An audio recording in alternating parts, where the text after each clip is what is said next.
Basement, level vibes with another one, straight up, blackness aye. Who tell the truth?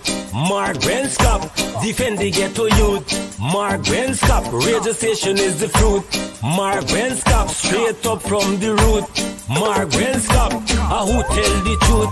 Mark Benskop, defend the ghetto youth. Mark Benskop, radio station is the fruit.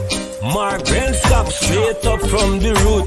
Mark Benskop, I do it for the love, him not do it for no money. Straight up, him attack, educating everybody. Big up my friends and big up my family. Turn on the radio, catch the vibes, it's integrity. Straight up, Benskop stands for unity. One people, one nation, one destiny. Free up the truth in the air, even the blind can see. The deaf can hear, the dumb can talk, the cripple can walk. Boom. Who tell the truth? Mark Benskop, defend the ghetto youth. Mark Benskop, radio station is the fruit. Mark Benskop, straight up from the root. Mark Benskop, who tell the truth? Mark Benskop, defend the ghetto youth. Mark Benskop, radio station is the fruit. Mark Benskop, straight up from the root. Mark Benskop, we have to gather wrong, grab a seat and sit down, pay attention. Education, liberation, we have to stand strong. Benskop upon the radio, lively up the program. Everybody call somebody and let them turn and tune and pon the radio and catch the boom song. We boom it up already, we have to boom it up again. Expose and reveal him. Who tell the truth?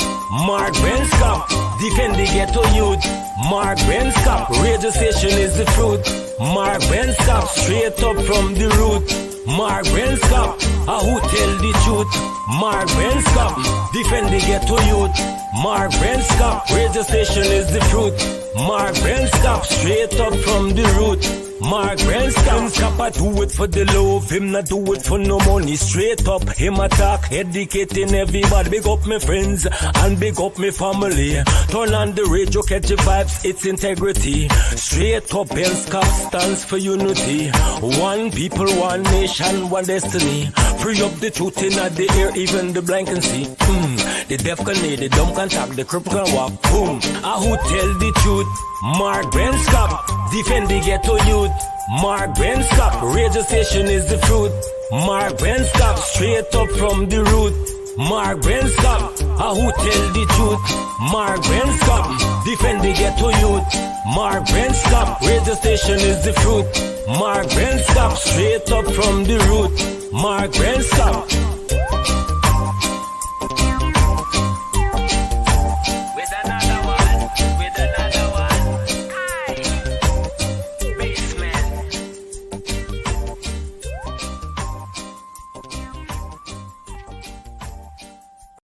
Yeah, my name is Jacinty Caldata Francis Vietnam, and since 1965 I become a voter, and I always place my ex next to the cop, and what they are doing today, I can't take it. So I have no more vote to give to PPP anymore. I'm not going to vote anymore no more. If they have to lose by one vote, they're losing it by data. I have none.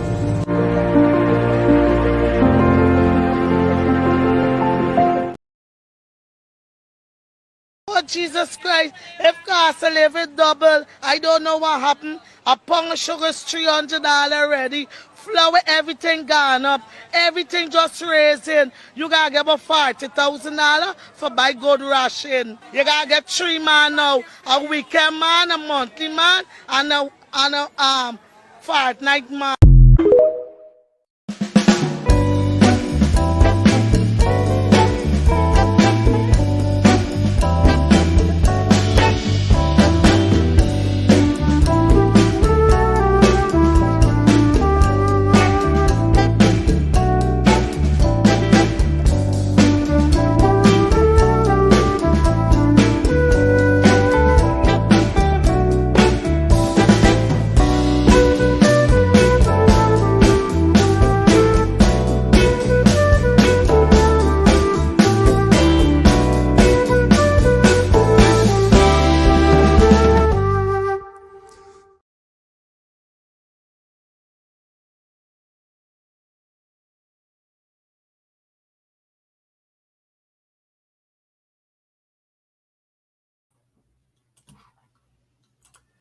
All right, guys, welcome back. This is Straight Up on 107.1 FM.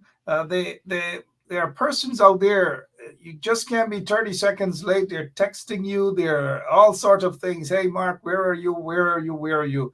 I'm like, hey, this is not Netflix. This is not pay per view unless you subscribe. But, it's Guyanese we're dealing with, and even those who are not Guyanese who are watching.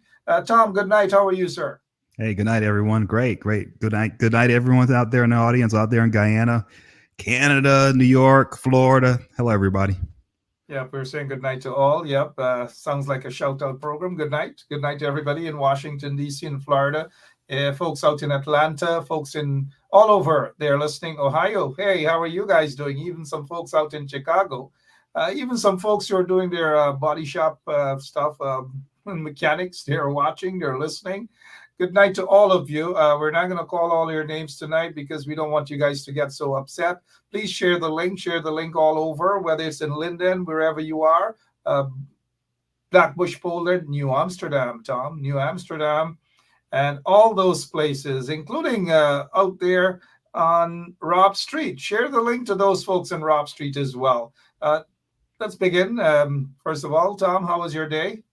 Oh, day was great, man. Had a great, wonderful day today. The weather is just fantastic, man. Nothing but rain. Yep, I can just imagine it's been on and off rain as well, but it's pretty hot today. It's pretty okay though. But unlike what we are experiencing, Guyana, blockouts upon blockouts upon blockouts. And, the thing in Guyana is that's the only thing you can look forward to almost every single day. 8, 9, 10 blackouts, $1 billion economy, oil-rich country. Are you surprised at the frequency of the blackouts daily? Well, Jagdeo today said that it was because of the birds sitting on the power lines. So you heard that, ludicrous, right? It was the birds sitting on the power line, and then the guys who they are spending hundreds of millions of dollars to that ship told them that they got to get some other. What is your take? When that guy actually did he actually say that birds? Yeah, he said that he woke up one morning and he saw the lights flickering in the house. So he called them up and they said, "Oh, we went out there and we saw that it was the birds sitting on the line over the river." I'm sure those birds had names. Jagdeo, the crying birds, the crying bird, along with his sidekick Kwame, the crying bird. Those guys are liars, man. Barra Jagdeo is just a pathological liar. He lies for almost every single thing. But he called your name in that so-called press conference. How long? I think it was about 5 or 6 hours, maybe 4 or something. Honestly, you have covered a lot of press conferences, whether it's wherever you have monitored these folks. But a 4-hour press conference, Tom, what's your take on that? I mean, he's got to do it because what happened with the Mohammeds is a big deal, and so he's got to answer a lot of questions, and he brought up a lot of issues in there, and I think that's why it went so long, because the more that he brought up, the more he had to explain, and there really wasn't a good explanation, right? And so that's why it took so long. The explanations weren't even good at all. Even a child or somebody first year in college, political science 101 can make better sense. And what exactly was he trying to do? What did he really say at the end of it all, Tom? Well, I think, he's got a challenge, right? So he has to fix the problem, but at the same time, he can't indict his entire government, because that would cause instability, which is the last thing that he wants to show, is any type of instability. So he's got to find a way to get the ship in order without criticizing too much. And he just didn't. It was sledding for him.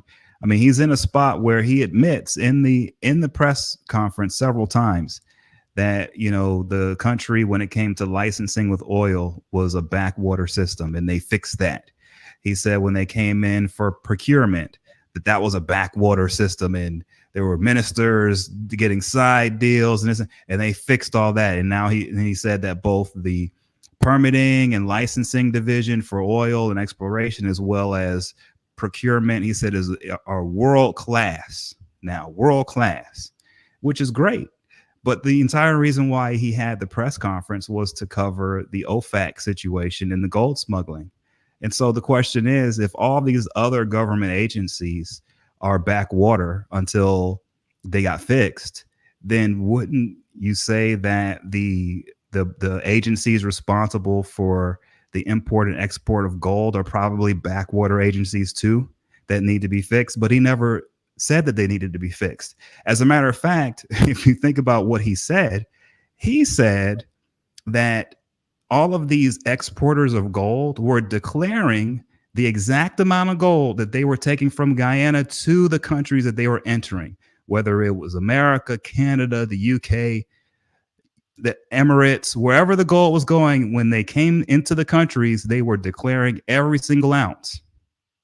But for some reason, when the gold left Guyana, no records to be found. Well, the U.S. government said in the sanctions on the Mohammeds that the problem in Guyana is that the government is fraudulently making up fake import and export documents. And so what Jagdeo's asking for is for all the governments of the world. He said this in a press conference. He wants the U.S. government to give him and the PPP all of these records of exported gold coming into the United States that the exporters legally declared to us. So they follow the law with us. Now he wants us to take people who follow the law and go give the PPP the records so they can go after these people. But the problem is, these people are following the law. The people who are breaking the law is the actual Guyanese government. It's the government that's the problem. So but does he realize that what he's saying, nobody believes him because he lies from the minute he wakes up?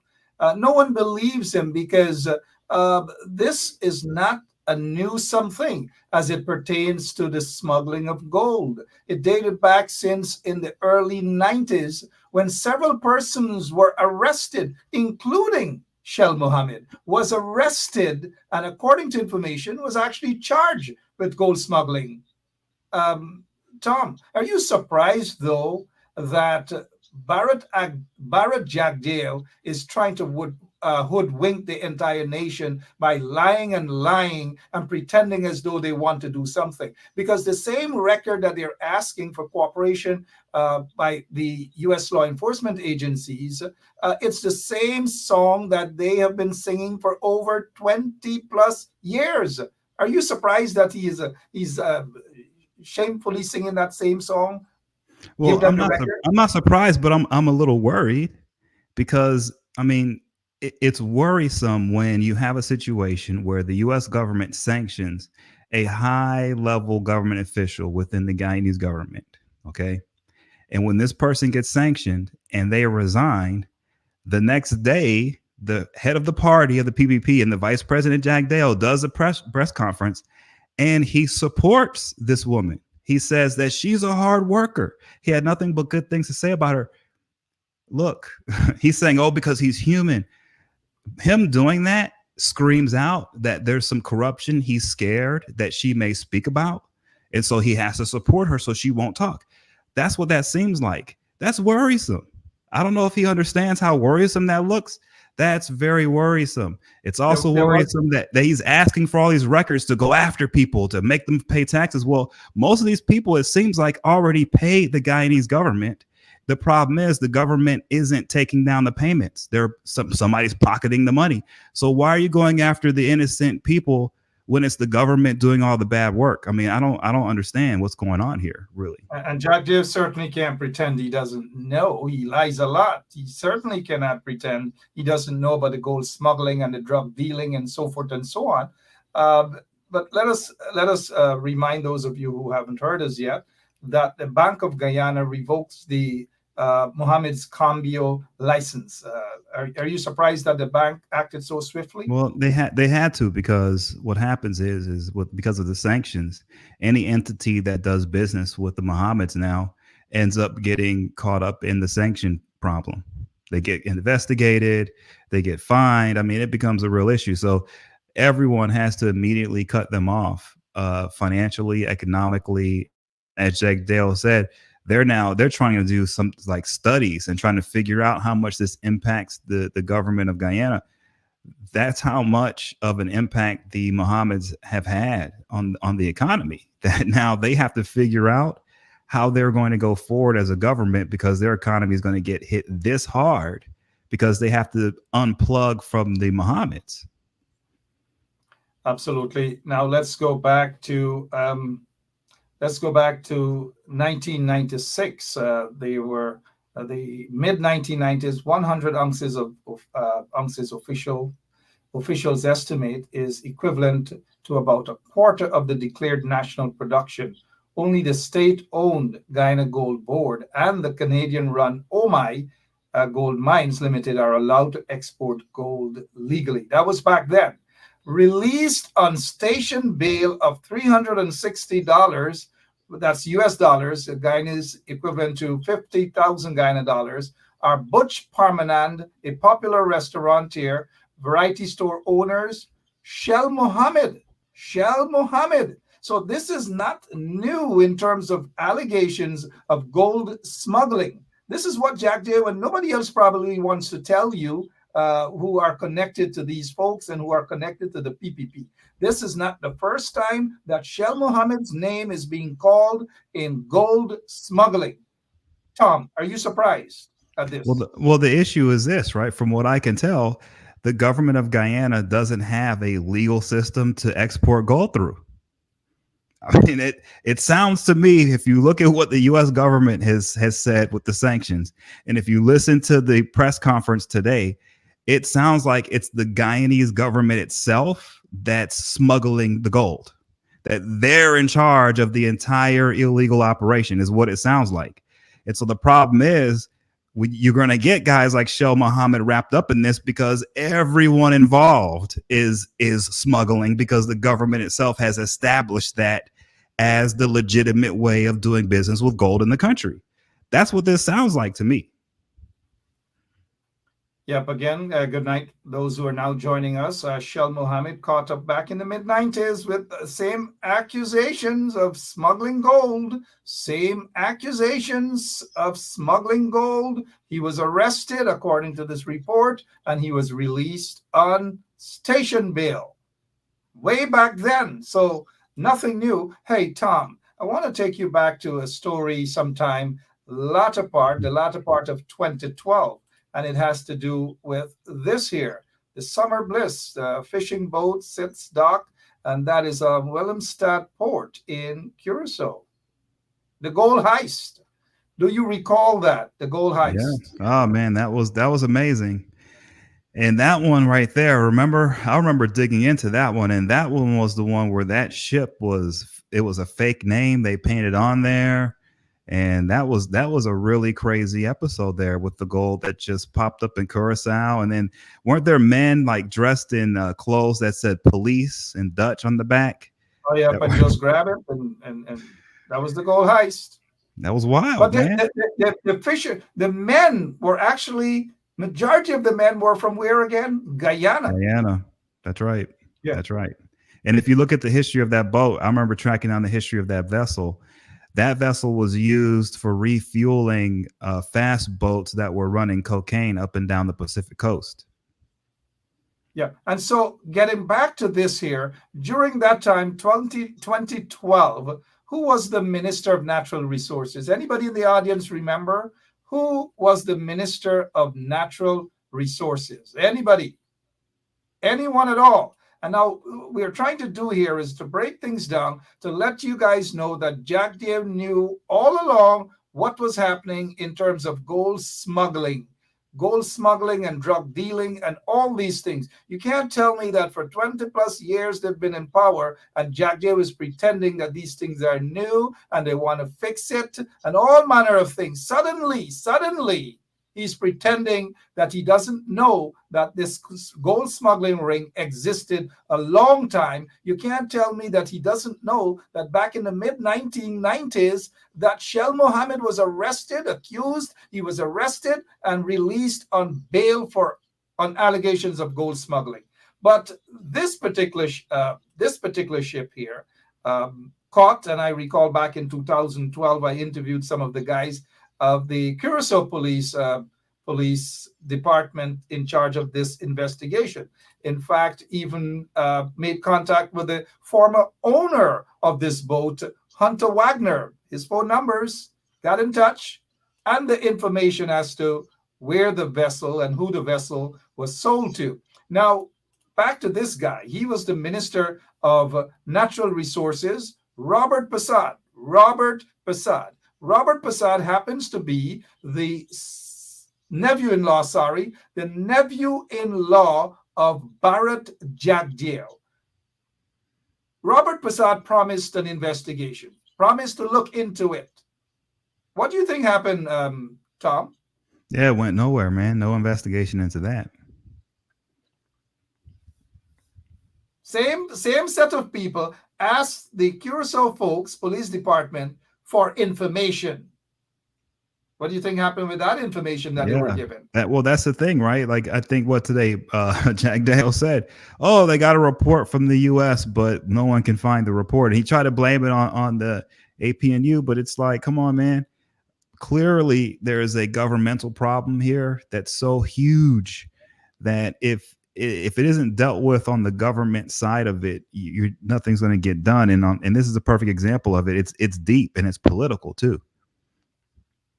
It's deep and it's political. Good night, all of you who now watching, who have now joined us. Good night to all of you guys. Hey, guess what? Let's go to Bharat Jagdeo's so-called press conference. But before we get to the press conference, Tom, before we get to that, I'm not sure we really want to call it a press conference, a gaffing pit. But I have a question, and I think we dealt with that last night. But just the OFAC and the direction that OFAC will go, the designation precede, or follow a request for extradition, you think? Can we just click our fingers and expect extradition request anytime soon? I don't think so. I mean, in my opinion, no. And here's why. Because there's a bigger problem in Guyana on the government level with this that has to be dealt with. And I just think extraditions, it's too early for that. More has to be done on the governmental level to root out in the government who it is that is running who's in charge of overseeing this operation where the government itself is fleecing the people of Guyana more and more. And the reason why I say that is because I'm going to say it again.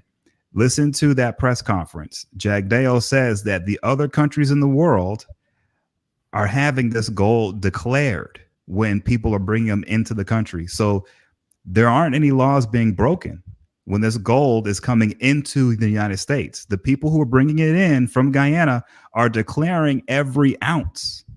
So the problem is on the Guyana side that the government officials there are fraudulently documenting what's leaving the country. And so the people in country have no clue what's happening with the gold, even though every country outside of the world, we know what's going on, because as the gold comes to our countries, people are declaring it because they know we have a system in place and you have to declare. In Guyana, there's no such thing with the government, apparently. I don't know what they have going on there, but it's definitely not a system to make sure that the exports are being properly taxed and properly being tracked. It's not happening. And that has been the case for over 2 decades now, and Jagdeo is well aware of that.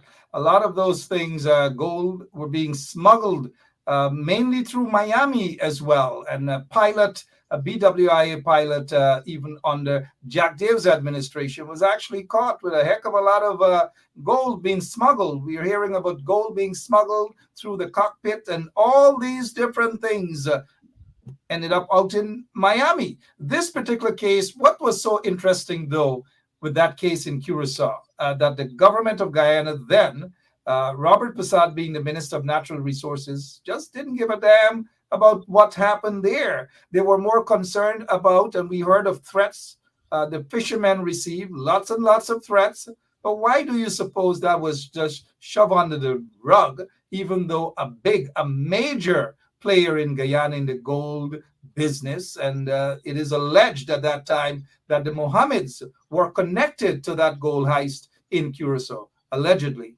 Why that was just shoved under the rug, so to speak. So I think Jagdeo kind of explained it in the press conference today.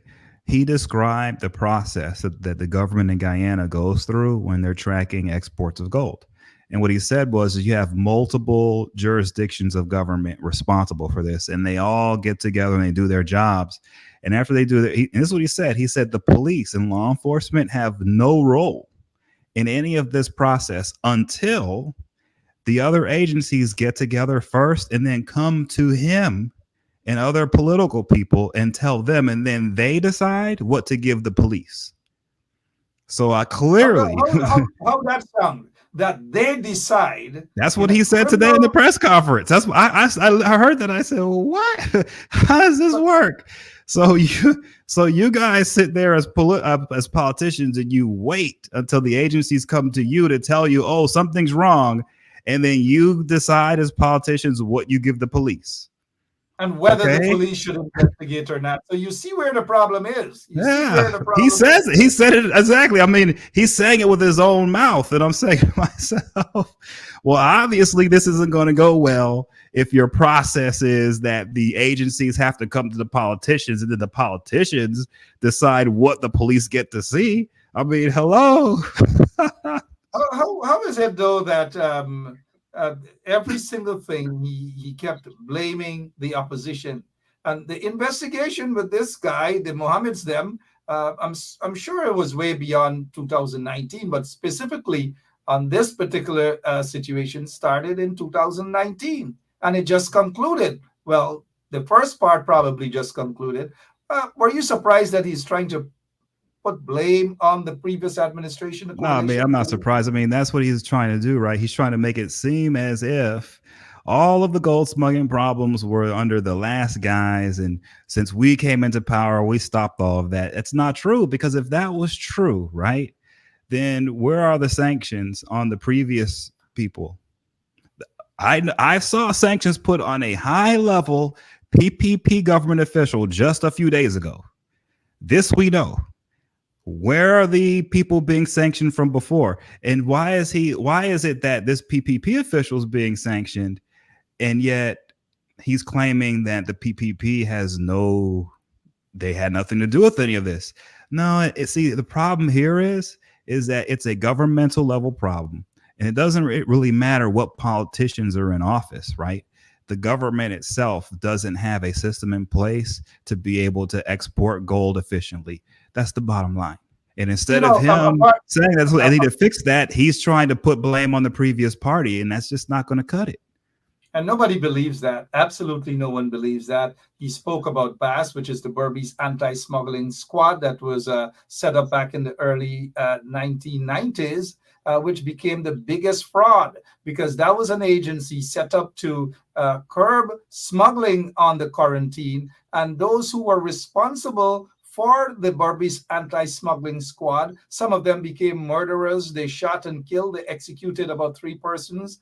A guy who was said to be a pirate, Bacchus, I believe it's Azad Bacchus, and his 2 nephews, 2 little boys, were slaughtered by Berbice Anti-Smuggling Squad folks, and they were notorious in the smuggling business on the quarantine. Now, you can't tell me that Jagdeo didn't know. Jagdeo can't say that he doesn't know who the big-time smugglers are in gold smugglers, smuggling gold from Venezuela, buying golds. In fact, the Mohammeds were accused, according to AP and some other overseas report, they were accused of smuggling gold, buying illegal gold from Venezuela, and so forth and so on. Allegations, mind you. But Tom, we are not, and the viewers are not at all surprised that Bharat Jagdeo sat at this press conference and cried like a little baby and lie like Lucifer. Now, this is what we want to do, because we'll get back to the Mohammeds shortly. But let us go to what Bharat Jagdeo, the liar, King Crybaby, the liar, had to say. Magazine or law report like the Chicago, Journal of International Law. I'm shocked that this has happened. But I gather the person is also editor in chief. So this is similar to the Russians who came here to help the PPP win the elections, and they changed the paper ballot to help the PPP win the elections. And what does this say? That so the article is quite nice. Not take your mati eye to see, right? U.S. involvement in the 2020 Guyanese elections. Well, I think the author takes your mati eye to see this. That is exactly, and you know who is the Mati? Is Apnu, right? They take their eyes to see this. She got some conspiracy theory from Ramjatan or Patterson. So that's not straight. So, Tom, here he is. He's confused. A lot of people not sure what the heck he's talking about. He brings in the elections. We all know what happened with the elections, and no sense we take people back because the people already know that the elections were rigged in favor of the PPP regime to head back into office. There was a regime change. 61 dead voters, Tom, 4,864 absent voters, 150 stuffed ballot boxes, 47 ballot boxes without documents, 1,278 missing oaths of identity. All of these things. And even let's go because he took umbrage with the 60 plus thousand votes that the coalition won, according to a legitimate declaration by the then chief elections officer, Mr. Keith Lowenfield. That was after all the votes were counted. All the valid votes were counted, and it proved that the coalition won the elections by almost 6 seats. I'm not the one who's making that up. That was an official and final report that was completed by Mr. Lowenfield and handed to the chairman of the Guyana Elections Commission. What makes sense out of what he attempted to talk about there about the elections, Tom?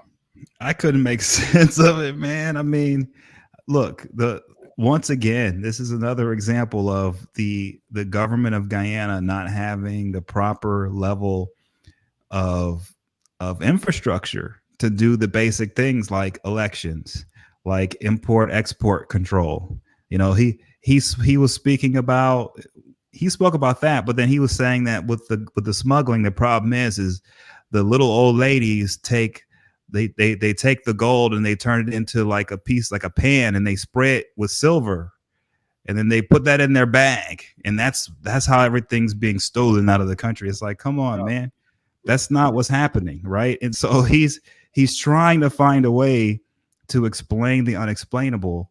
And the reason why it's the unexplainable is because he's the head. He's one of the top people in the government that isn't functioning properly. And instead of admitting that, he has to go round and round.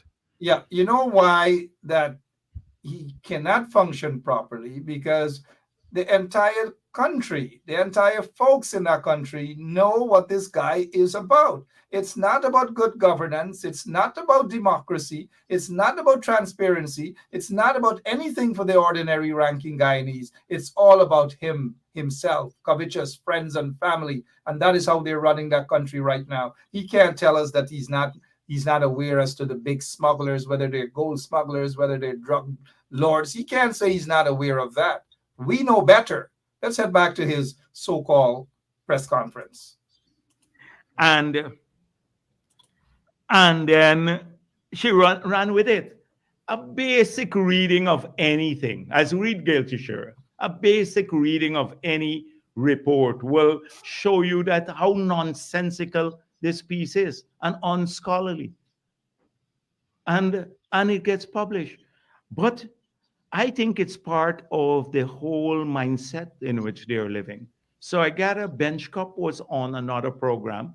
He brought, they told me some Bart Fisher. Now, Bart Fisher was the man who was helping them in the 5 months period, was hired by that group abroad, by APNU. And I think in spite of Bench Cup trying to lure the guys, some Anderson and Bart Fisher, they're clever people. They were not getting involved in the local politics. The man said, whichever government, APNU or PNC or PPP, they have to work at cleaning up the gold smuggling system, and that's accurate. So they were very clear. I don't think they got sucked into the bench cup or bench cup's conspiracy theory. He tried very hard, but one thing that they repeated in line with the very same thing, that somehow there was a regime change in Guyana, like what this journal is saying. So that's a consistency between the two, that the intervention by the US government and the State Department and the threat of sanctions in Guyana was part of US hegemony in the region and regime change in the region. Tom, we just pause him there. Not sure what the heck he's saying. Try to make some sense there. What exactly is he saying, Tom? I think he's trying to frame what your argument has been since the election. And so he's trying to frame your argument into a conspiracy theory that alleges that the U.S. government and the Trump administration came in and rigged the election for the PPP. That's what he's trying to get at and trying to say. He's not trying to say Trump, or he's not trying to say any names in the U.S. government, but he's alluding to it, and he's saying that that is your theory, and he's saying that that is ridiculous, basically, right? That's what he's doing. Sorry, go ahead. He can say, though, Tom, that is ridiculous because it is hurting him. He knows that it was a regime change. He knows that the elections were rigged, and the APNU, the APNU AFC government won the elections by almost 5 to 6 seats.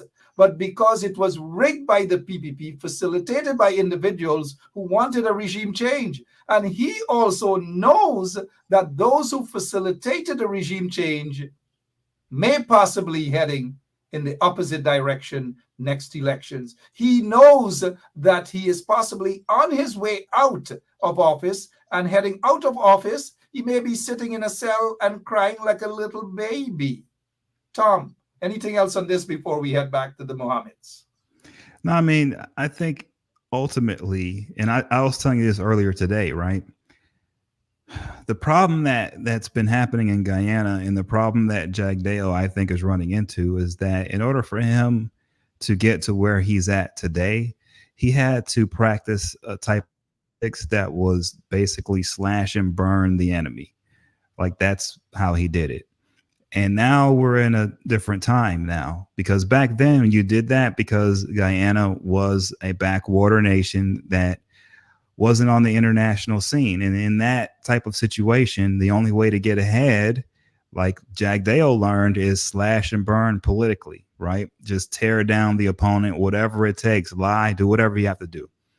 Well, fast forward to today, and that's not going to cut it anymore, right? But he doesn't realize that, I don't think. And so I think a lot of people aren't realizing that. So going forward, and this is the last thing I'll say on it, is this. Whatever happened in the last elections happened. There are new elections coming up. What has to happen coming up is the people have to be confident in the entire process from beginning to end, no matter who wins.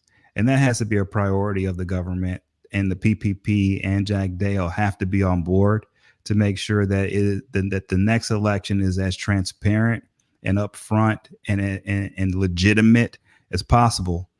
I don't know how local elections are going. I know that has been held up forever and a day in Guyana, but I think they need to have some local elections. I think a lot of things need to happen on that end, and the government itself is responsible for that infrastructure, and they need to step up to the plate. They had local government elections, which the chairman of the Guyana Elections Commission, they were dilly-dallying on results and all manner of jiggery-pokery that they have done. And that is what they do. They try to rig the system. That's the problem. They do rig the system. It is a big problem. Yeah, it's a big problem. Because here's the thing, right? Guyana's in a position where it really, at this point, there's so many resources are to be had and are being exported. that there really shouldn't be a fight internally. This should be about, if there is a fight, it should be about which party can do the best job at putting together the best administrative government state possible, on top of the functions that need functioning, like voting, education, oil, export import, the environment, the forest, the water. These are the basic things, right, that need to be taken care of. And these two parties should be fighting in a positive way with each other to see who can do best for the people and provide these services. Instead, it just sounds like simple backwater bickering still, and that just has to stop. You know, this guy is notorious for the backwater bickering all the time. All he ever does is complain and complain and complain and complain. And once money is involved, this guy is there. He's a money demon. That is what he's about. He's not about healing the nation. He's not about ensuring that the people have what they deserve. He's not about taking care of the people's business, ensure that the teachers are properly paid, to ensure that the nurses and the doctors and the policemen and women are properly trained. No, it's all about control, and his manner of control is for corruption. So he wants to control the police force, not to make the police force better so that they can go out and serve, protect and serve the citizens of the country, but he wants to control so that he can corrupt the system. He is notorious of corrupting systems in Guyana. That is why those systems don't work at all. And so I agree with you that the times have changed and his lies are catching up with him. We'll go back just for about another minute to hear what else he had to say. Historical antecedents. So he tried that too, that somehow the Secretary of State in the US wanted regime change in Guyana, ignoring that everything that came out of the elections, the Observer report, the Commission of Inquiry report. This is a guy, Tom, this goon has been talking about an elections petition. They want the elections petition. They agreed for a recount. During the course of the recount, it proved that the coalition won the election. 61 dead voters caught, 4,864 absent voters, 150 stuffed ballot boxes, Tom, 47 ballot boxes without documents, 1,278 missing oaths of identity. These were just some of the results of the elections. And I have compiled a huge document here, Jagdeo, and I want the PPP to know all of, and I have in my possession all of the information regarding the recount and the skullduggery. And it proves that the coalition won the elections with valid votes. Do you think in the US elections, all these skullduggery, questionable votes, and all these things will be tallied as legitimate votes, Tom? Yeah, I mean, we have our problems here too, and that's the, and so forth. We don't have it as bad as you guys, but we have our issues too. And I think Jagdeo brought that up in his press conference where he said that he doesn't want to hear from all of us big modernized nations telling him, telling the developed nations what to do. What did he say? That he said that the way that we judge the dietary value of the Guyanese people is by saying that you guys aren't eating any food because all you eat is meat and rice. You eat cook-up rice. And he said, you guys don't eat salads. And so, I'm just saying, from his perspective, man, we're coming from, you're coming with these stats. You're coming with, people and bodies who've done investigations. And I'm telling you, man, from his perspective, he's not worried about that. He's trying to look out for the hard workers like Miss May Thomas. She's such a hard worker. She does so much hard work, and he's looking out for her, and because she's a human too. So Those are the type of people that need to be taken care of. And the other people, like yourself and anyone else who may not agree with him, you guys can go take a hike and see him later. But with that said, what really has to happen after watching the press conference, after watching him say what he was saying, someone in Guyana has to step up to the plate and say, hey, man, like, we have government function issues when it comes to actual documents, voting documents, import export documents, banking documents. We've got problems with immigration documents. There is a document problem in Guyana. That's a government problem. He's asking for us in the U.S. government to give him all the evidence we have of all the corrupt people in Guyana. That's not what we're going to do. We know what we know, and we're going to keep that with us. It's his job, and it's the job of the PPP right now to somehow, some way, find a path to create a functioning government, especially on the import and export of gold. They have to put in a functioning system where people are actually taxed for what's being exported. Because, like I say, the other countries, we all know what's coming into our country because these people are declaring every ounce when they're coming into our country. The problem is it's not being properly documented in Guyana, and that's a government function problem. It has nothing to do with chasing down smugglers in the jungle or anything like that. It has everything to do with bureaucrats who aren't doing their job properly or who do not have the support to do their jobs properly. That's the issue. Of course, that's the issue. We want to get to this other issue shortly, but let's wrap up with this this part of Bundari, as we call him in Guyana, Bundari. Let's hear what he had to say. Supreme Court of Justice, all of these issues, they ignore them totally. And it was the US that wanted regime change in Guyana, which is total nonsense. We're grateful to the US, to CARICOM, to the EU, and OAS, and everyone else who stood up bilaterally, and the local forces too, including some of the media here, to the clear attempt, the transparent attempt to steal elections. Only APNU live in that mindset. But to tell you how delusional these people are, or how the extent they will go to distort facts to suit a particular narrative, is that Benchcup said to his guests, after the recount showed that APNU had 60,000 votes more than the PPP. He said the recount showed that. And then the man said, oh, really? 60,000 votes? All right. So let's I'll give you a bite of that. Let's get him off. But back in 2020, the same gentleman that was on last evening, Bart Fisher, wrote in the Washington Examiner, and I quote, so I'm not sure that Jagdeo is having sleepless nights indeed.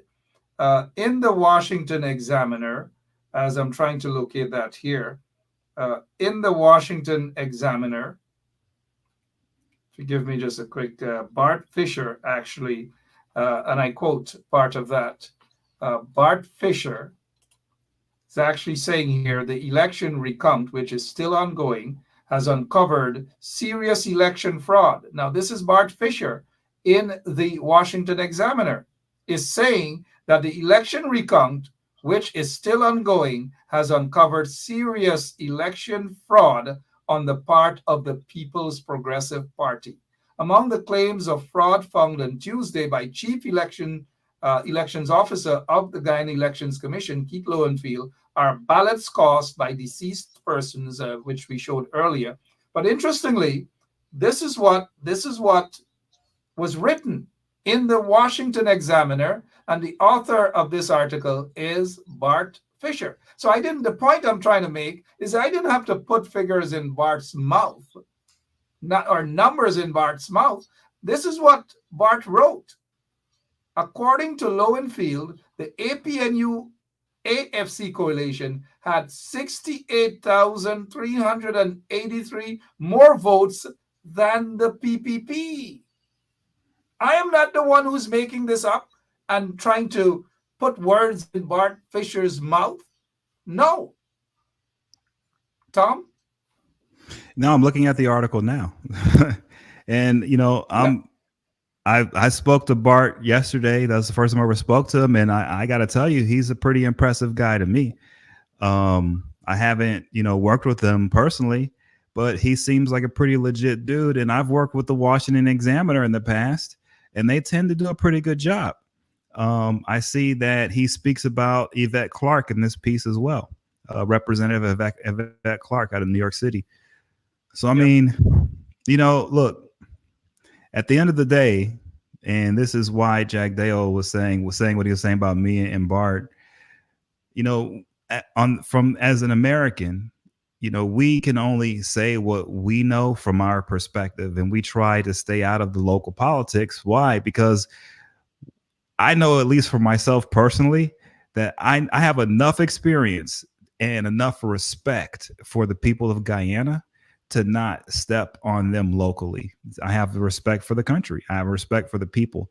And so, no, I'm not going to get in the middle of the local elections there, because I respect the people there. And Jagdeo knows this. He thinks that's me being slick, or that's Bart being slick. It's not anyone being slick. It's us being respectful of the people of Guyana. We would expect the same thing if someone of Guyana were to speak on American issues and try to talk about our local things. We might take some offense to that ourselves. So with that said, I believe in the old mantra, treat others the way you like to be treated, right? And so I feel like I'm treating the people of Guyana the way I would want them to treat us in America, and I respect what's happening there locally. With that said, I do have an opinion.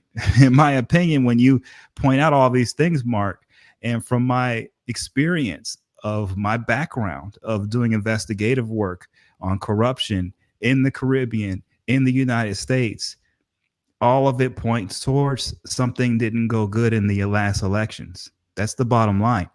We can argue about the facts behind it. We can argue about what the numbers were, but anyone looking at the situation, anyone understanding the nation of Guyana knows that election, things went wrong, period, end of story. And the problem with that, when you couple that with the new sanctions and having a high level government official sanctioned, and in the sanctioned press release, our government is saying there are other government officials who have taken bribes.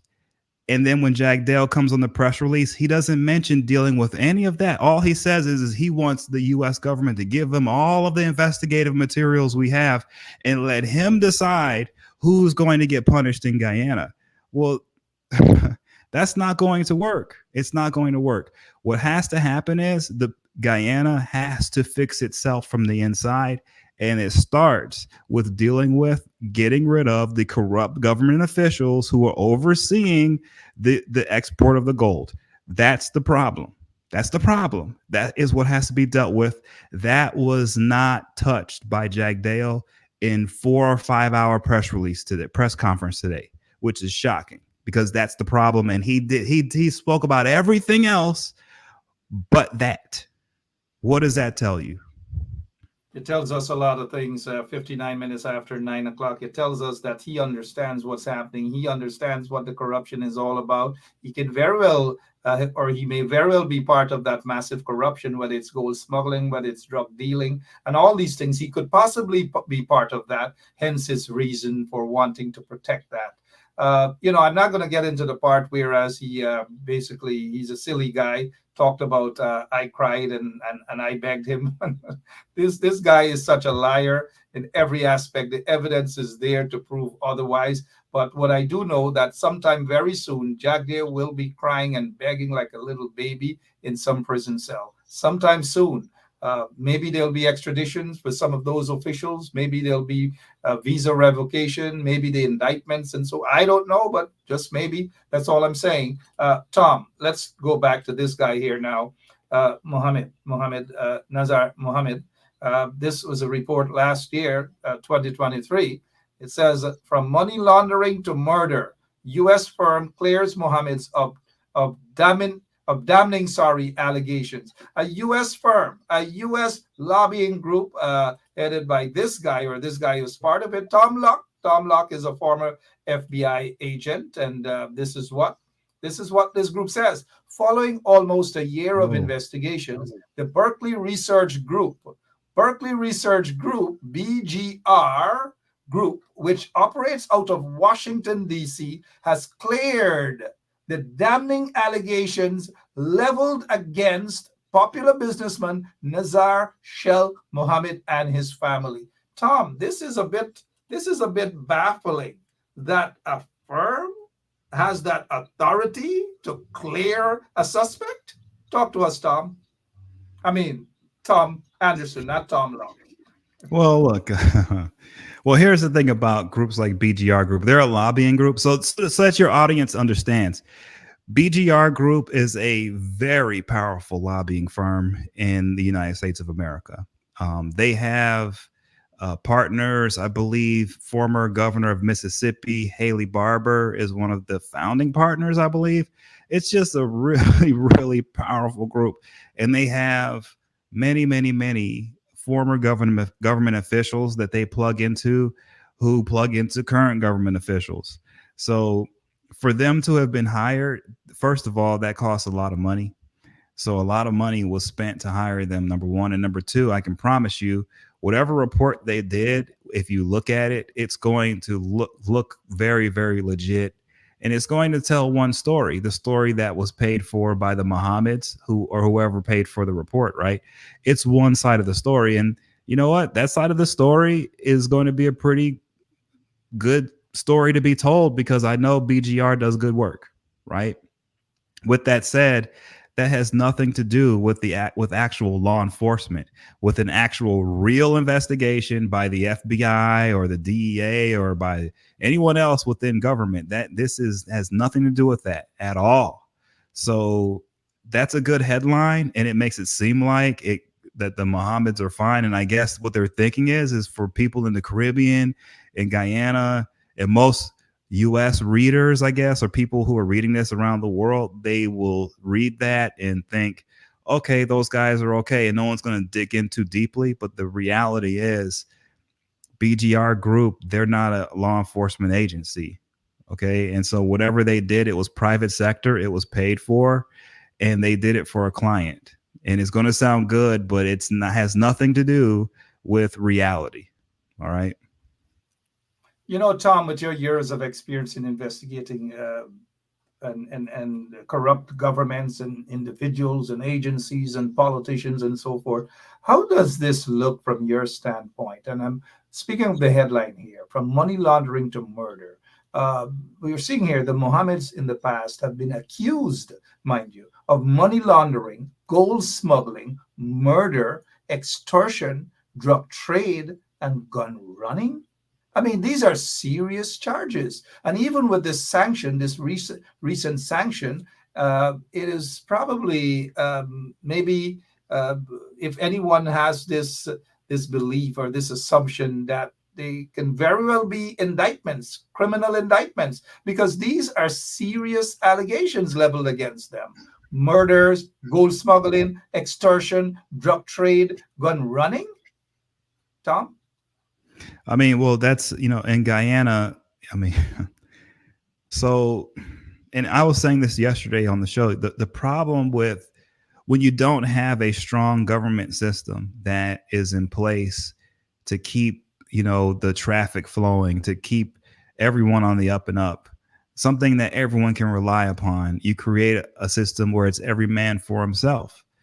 And in that part of the world, an every man for himself situation is going to create a system where, or it's going to create a reality where if someone like Shell Mohammed wants to have commercial success in that region, he's going to have to do things that are going to be outside of the law, because the law doesn't work. That's the problem. And I've been saying this for the longest, right? The issue in Guyana is the government itself is in place the proper systems and checks and balances to ensure that people can do regular, legal, above the board business. Okay. And if you don't do that, you're going to force the successful people in your society to have things said about them like they're gun runners or they are drug lords. All types of things will be said about these people because in order for them to just survive, since there isn't a government in place, they have to protect their own assets. And how do they do that? They're going to have to get guns and someone will try to rob them and someone gets murdered. These things are going to happen when you don't have real law enforcement, right? And so that's why I keep saying over and over again, the focus by Jagdeo and these politicians has to be to put in a real system that everyone can depend upon so that it's not every man for himself and forcing the Muhammad so running around with guns and stuff protecting their assets. It's not right. You know, as we prepare to wrap up here, there was an investigation into the murder of a guy by the name of Paper Shorts. And this guy was killed in front of Palm Court. Lots of accusations leveled against very senior members of the Guyana police force in stymieing the process of this investigation. In other words, duck it. A police sergeant was actually sent home, or interdicted. He was also charged for cybercrime, all manner of things. We saw senior members, very senior members of the Guyana police force attempting to protect individuals. And allegations leveled against this guy, Mark Richmond, who was said to have at that time been a security for the Mohammeds. He was accused. Also, Azruddin Mohammed himself was accused, mind you. We are not sure whether he has ever been questioned by the police. But getting back to this guy, one of the accused, we saw how the acting commissioner of police and those involved and in charge with crime at CID headquarters, how they behaved towards that one sergeant, police sergeant, that actually spilled the beans, so to speak, about Hickens and the crime chief and so forth. Lo and behold, they charged that guy, interdicted him. But the point I'm making here, that we are getting word that this suspect, this murder suspect at that time, Mark Richmond, has a family connection to the acting commissioner of police. If these things were to happen in the United States of America, talk to our Guyanese listening audience, what will become of the acting commissioner of police? Well, I mean, you know, we don't have a perfect system ourselves, but we do have a system in place where people who run what our version of a cambio would be right here don't have to go home at night with homes full of AK-47s and private security guards who are former cops and things ready to kill somebody. Like, you don't have to have that happening here. You can have people making legitimate business, making legitimate money, a boatload of it, and they can go home to a house without any weapons in it, and they can live a quiet, peaceful life, successful life. Everyone knows that's what you want, right? Well, looking at this issue there in Guyana, I have to say, Mark, and I've said this about law enforcement here in the United States, sometimes, and I'm not standing up for law enforcement because I don't know exactly what's happening there, but I can say this: the country is not being run properly at the top. And when you're in law enforcement and you're being asked to do almost an impossible job without any backup or any real system in place to protect you, things will happen, especially in a nation like Guyana. Things will happen that will force you as law enforcement to go outside of the lines just to survive. That's just the truth, right? And so once that happens one or two times and you're outside, it becomes a habit, becomes a problem. And now all of a sudden things are out of control. I think that's where Guyana is. It's just out of control. And so it's hard for me to make a judgment on these law enforcement people because there's so much going on in Guyana, and look, man, it's not an easy job what they have to do. I'm not saying they're not corrupt. What I am saying is I don't think the support system is in place for a working law enforcement in Guyana is the problem. And so it's hard for me to criticize them without saying they need help up top. And that starts with Jagdeo and these guys. And Jagdeo and them not willing to help unless they can corrupt the system. They have corrupt the system at every level. And a lot of these senior police officers are afraid to do their job, which is to protect and serve, and they fall victim to corruption, whether with gold smugglers, drug lords, and so forth. It happens all the time. That's the problem, man. That's the problem. And I'm not trying to say that they're victims, but what I'm trying to say is that if you want the problem to be fixed, you have to get to the root of the problem. And I don't know if the root of the problem is law enforcement. Okay, I don't think that's the root of the problem. The root of the problem in Guyana is something higher than law enforcement, man. It's higher than that. And that problem that's higher is one in which all it takes is for leadership to not be corrupt. It takes leadership to care about the people and to actually wake up every day to do the hard work that needs to be done to put the systems in place that everyone can rely upon, instead of having to turn to the corruption to live their everyday lives. You know, Tom, you're correct. It's not just the police force that we have to blame entirely. It's the leadership, the political leadership of the country. During the course of the coalition government, we saw a massive improvement of law enforcement in Guyana. Throughout Guyana, they were because it wasn't easy to repair a system that was damaged by Jagdeo and the PPP for 20-something years. And people can attest that Guyana began to breathe again, and there were good law enforcement officers under the coalition. Unfortunately, as soon as the PPPC was installed in 2020, August 2nd of 2020, we are back to square one with corruption at every level. And that is, sorry, I'm just getting some messages. But before we wrap up, though, Tom, I want to take you to a particular situation that happened when Irfan Ali was actually on Inauguration Day. I'll take you and ask you this question. But we'll want the acting commissioner of police to respond to allegations that he is, at least at one point in time during the course of the investigations of Paper Short's killing, whether he is connected at that time, whether he is connected to this murder suspect. Then, I'm not sure if he's still a murder suspect, but then Mark Richmond. Before we close off, Irfan Ali on Inauguration Day, he drove with a vehicle, and we are told that the Mohammeds are the ones responsible, allegedly responsible for buying vehicles for Irfan Ali. Take a look at this, please. At this role as president as the days go ahead. So that's Dr. Ali leaving the Artichon Conference Center in the vehicle that he's been driving around with for the longest while. A presidential vehicle did come here, but Dr. Ali is not using that vehicle. He's moving off with the vehicle that he has been in. Didn't even have time to get a proper sheen on that. Okay, so allegations are that that vehicle and other vehicles were purchased by the Mohammeds. If those allegations are correct, how much a mess Guyana is really in, Tom? I don't think that's a big deal, man.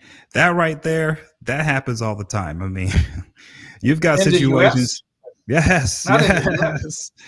Look, you think Biden would accept a vehicle from someone who is not Biden, but I'm dealing with Senator Bob Menendez right now, who was the chairman of the Foreign Relations, and his wife took a Mercedes in exchange for him. He's not the president of the United States of America. But he's more powerful than Irfan Ali.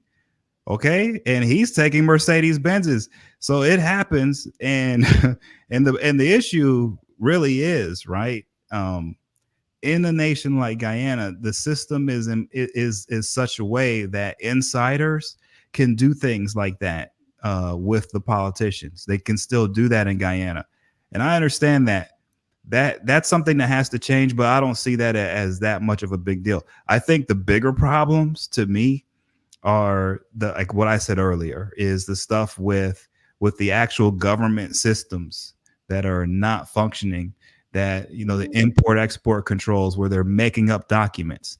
That's too far. That's too much corrupt. That's too, and I'll say why this is why I'm harping on this so much, because Jagdeo said that the problem that they're having with revenue is they can't force Exxon into a better deal, even though they know that they should be getting a better deal, because he said anything they change in the contract, they have to pay for, right?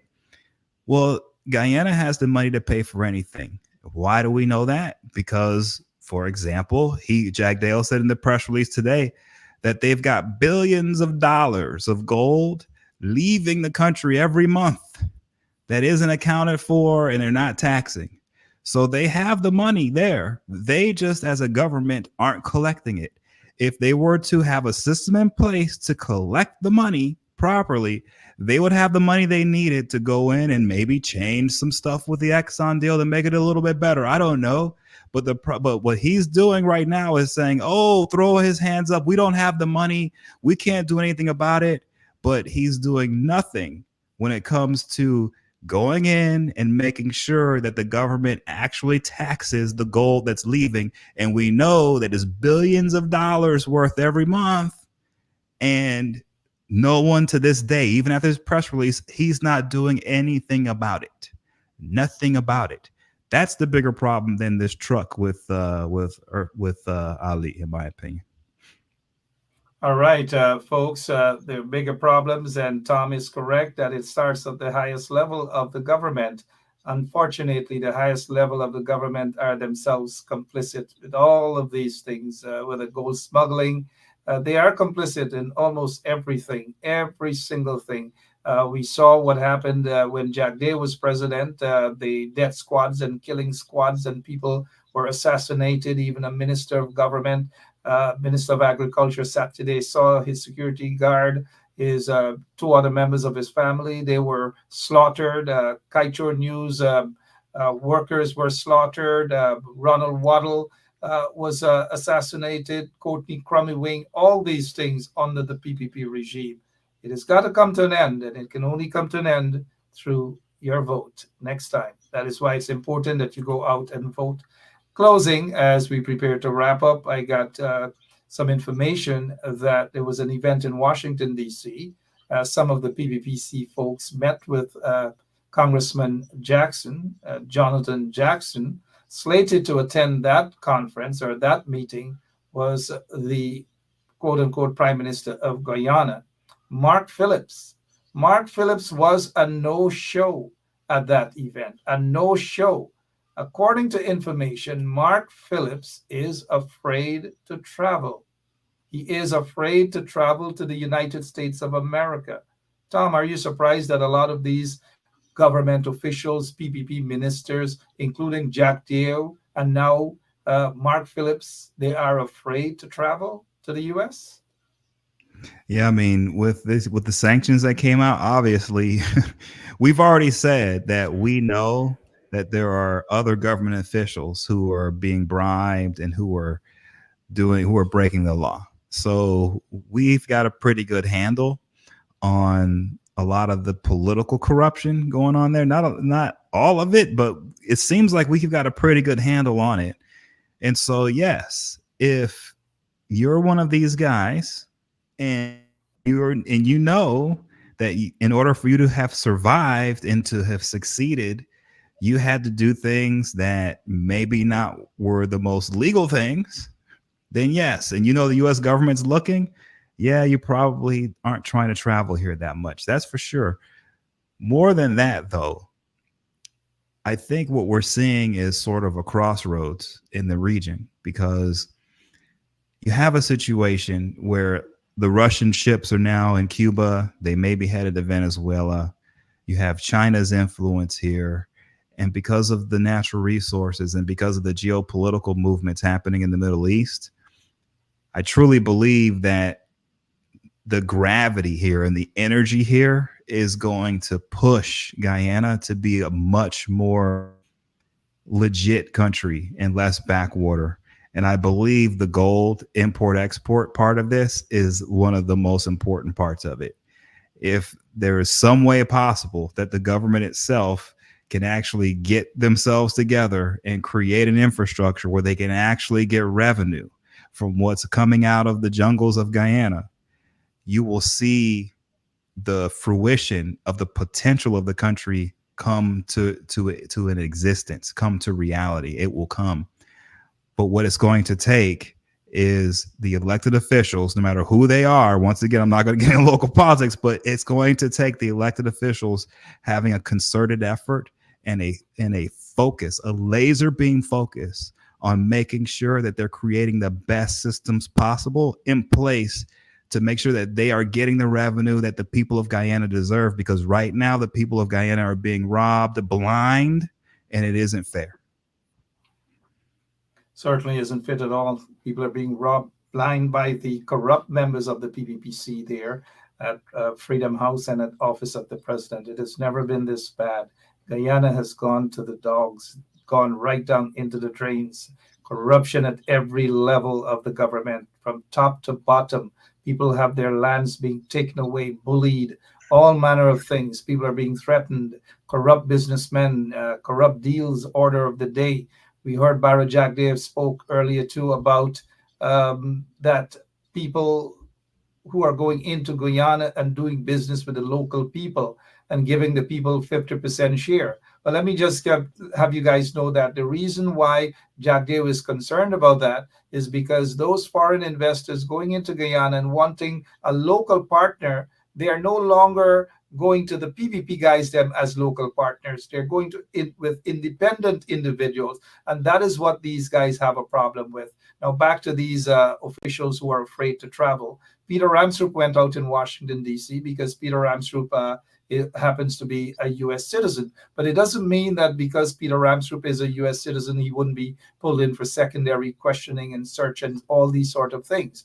But Guyana is where it is now, where a lot of these businessmen, so-called businessmen and women, are afraid to leave Guyana and travel to the U.S., including senior government officials, including Bara Jagdeo.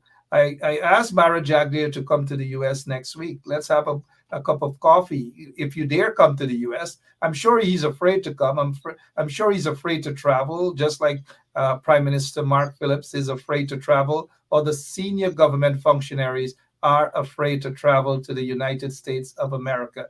And you can only be afraid of something if you are actually guilty of something. That's just my opinion. Tom, any other thing before we go, please, sir?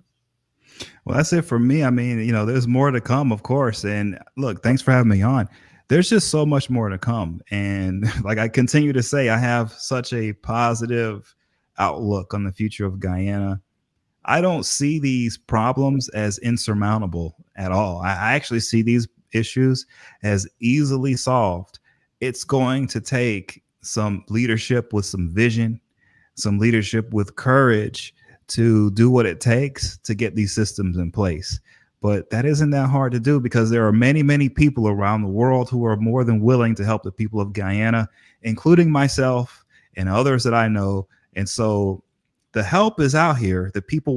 There are many, many good people who want to help and want to do the right thing. It's just going to take some leadership and some good leadership with some vision, man, and things will be all right.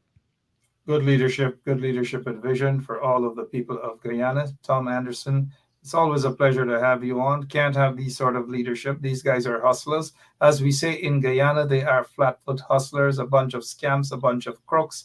That is what they are. Nothing about country. But before we go, though, this here, don't think anything about the people of the country. I know you have a lot of respect for Guyanese. But what is your take on this, Irfan Ali doing this to senior members of the Guyana Police Force, the Guyana Defense Force? I saw that when it happened. I saw that, man. I felt bad for those guys. Just remember, though, okay? Just remember something, okay? Those guys that he's feeding that way, I do remember a couple of years ago that several of them have been trained in jungle warfare. So I expect and I think that there is a really good military operation going on right now. Not overall, maybe, but I think There's been some good training going on. I think there's some new officers. Unfortunately for those guys, they had to do that with Irfan Ali. But with that said, man, I think that's a bright spot in Guyana's future, actually, the military. And as long as this guy Irfan stops feeding them cake, I think we'll be all right. Those guys are a bunch of babies. Can't wait for Jagdeo to cry like a baby and bawl and beg. But look, the other thing, Tom, I know we love cereal. We have kids and everything, man. Would you give your kids these sort of expired stuff as we're seeing in Guyana? Yeah, I was going to say, man, when it comes to it makes no sense for Guyana to be a country that is having food issues and malnutrition and other things, hunger issues. That shouldn't be happening. And I know Jagdeo said, oh, that was under the last guys. Nah, man, there are inflation problems. There's some problems going on the ground. They can't ignore it. That's actually pretty sad as well. It shouldn't be happening. Very sad indeed. But under the coalition government, we saw a return of restoration of democracy, a respect to the citizens of the country, the signing of the money laundering bill, all manner of things. Guyanese were able to breathe again for the most part. It wasn't easy to repair a country that was destroyed, damaged by Jagdeo and his goons. Those guys were corrupt at every level, and they continue to be corrupt at every level. Corrupt officials, a man who sits there as the quote-unquote president of the country with 19 fraud charges against him, which was sent packing by the DPP, who happens to be a friend of the Mohammeds, Shalimar Haq. On another occasion, we will discuss her office, and we will discuss her and how she was able to null pros a lot of cases connected to people who are close to her. We will talk about that. But it's so unfortunate that such a rich country, but we were able to breathe again, as I was saying, under the coalition government that did so much without the oil wealth, the oil resources. These guys, Jagdeo and them, have so much to deal with. And like you oftentimes say, Tom, they can make all Guyanese comfortable. But because of corruption, because of greed, and because of lack of a vision, Jagdeo and Irfan Ali and these guys cannot make Guyana breathe again. Tom, as always, thank you so much, my friend. Looking forward to see you again. We have lots more to talk about. And I hope that situation with Bob Menendez, that's it, and his Mercedes-Benz and his gold bar and all these things. Thanks for that investigation that you have done, Tom. Until next time, thank you. All right, guys. Good night. And just to have you know that Jagdeo is watching you. He's watching you in bars. Hey, Jagdeo. Have a good night, man. You too, Jagdeo. It's all good, bro. Thank you so much, Tom. Appreciate it. All right, guys. And to all of our listeners, it's been a pleasure. We'll be back tomorrow, same place, same time, right here on 107.1 FM. And again, if Jagdeo, they feel, and Irfan and Mark Phillips, if they feel they got more seed than Baigan, let them travel to the United States of America. That's all I'm saying. A lot of businessmen right now who know that they are corrupt are also afraid. Some of them are gun dealers. They know who they are. They are afraid to travel. They are pulled in for fitness. And they have officials of the PPP regime are also being pulled in for fitness. They are not going to be coming to the United States of America. Some of them have already had their visas revoked, all sort of things. But if they are indictments against the Mohammeds or anybody else, I'm saying if they are, then there's a high possibility that we can possibly hear of some extradition request. Who knows? But then again, there are other government officials who are part and parcel of the corruption, and they were named as part and parcel of the corruption, apart from May Toussaint, who resigned from the PPP. And Jagdeo said it's nice. Yet they have a guy who's alleged to have raped two persons based on two allegations. Two women came forward to say that he raped them. Allegations that he raped them. Yet Jagdeo is comfortable with Nigel Dharamlal and didn't ask for his resignation or anything. We'll talk about that and more some other time. But for now, I'm out of here. I'll be back. I'll be back tomorrow, same place, same time. God bless you.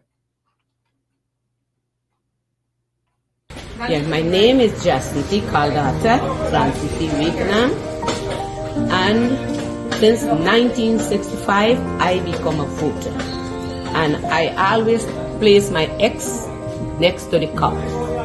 And what they are doing today, I can't take it.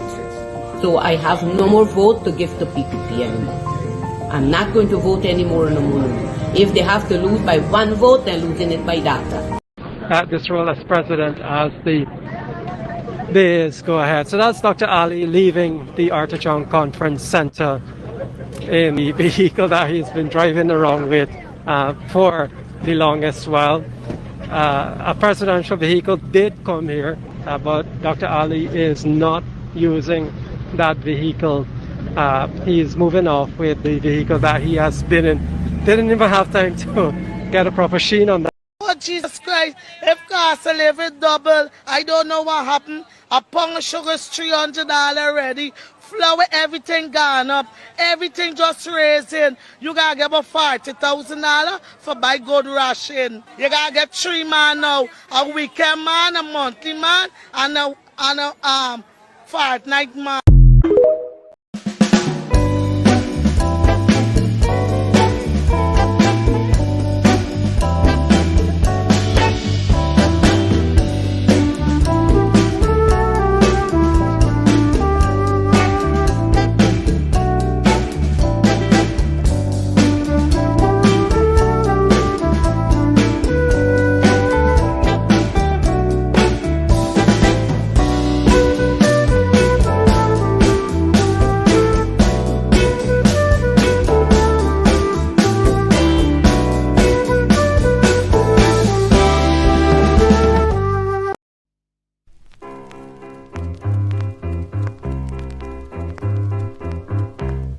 Hey fans, it's karaoke and oldies night this and every Thursday at Club Twilight Sideline Dam, Buxton. Dance to the magical songs of yesteryear by popular DJs and Camps Audio. Admission is free. Come out, let's make memories at Club Twilight Sideline Dam, Buxton North.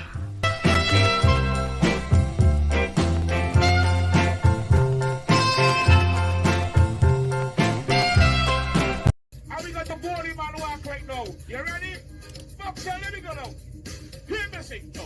Body walk, body walk, body walk, everything. Body walk, truck, body walk, body walk, body walk, everything. Body, listen. Body jump, body jump, body jump, everything. Body jump, body jump, body jump, body jump, everything. Hear me sing, so big body down, wearing tight pants, big body jump.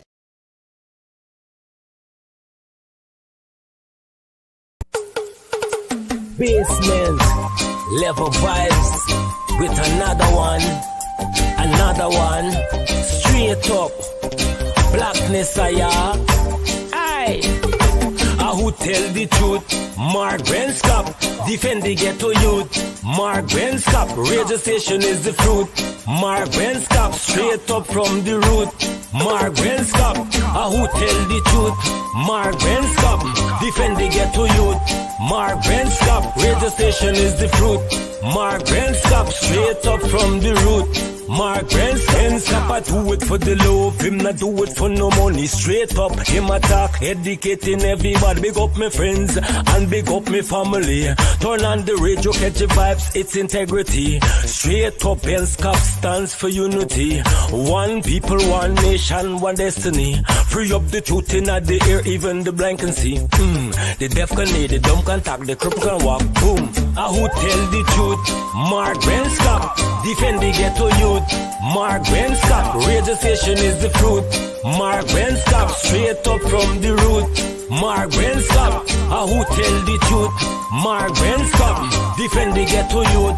Mark Benscop, radio station is the fruit.